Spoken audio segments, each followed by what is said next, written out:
Measurement plus অথবা minus সমস্যার সমাধান করার ওয়ার্ক প্ল্যানগুলো কি?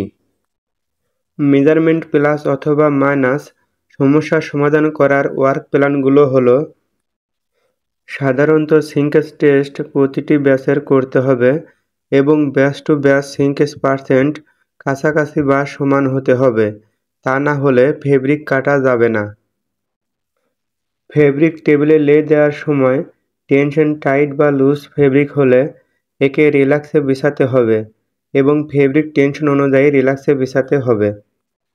ফেব্রিক অবশ্যই রিল্যাক্সে রাখতে হবে। ফেব্রিক অনুযায়ী রিল্যাক্স টাইম ভিন্ন হতে পারে। লাইকা ফেব্রিক হলে তা রিল্যাক্স টাইম ভালো করে কনফার্ম হয়ে পরে কাটিং লে দিতে হবে। ফেব্রিকের জিএসএম অনুযায়ী স্প্রেডিং করার সময় মেশিন টেনশন যথাযথ আছে কিনা তা চেক করতে হবে।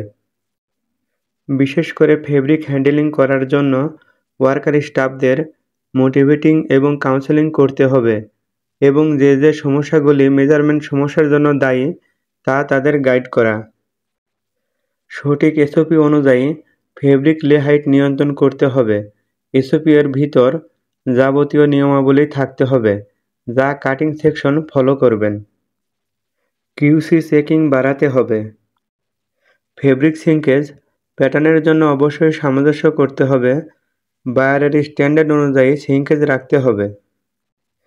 ফেব্রিক টাইপ এবং জিএসএম মেশিনের স্প্রেডিং মেশিনের স্পিড অ্যাডজাস্ট করতে হবে। লে সম্পূর্ণ হওয়ার পরে টেবিলের এয়ার প্রেসার পুরোপুরি ছেড়ে দেওয়া উচিত এবং তারপরে লেটি টানা যাবে।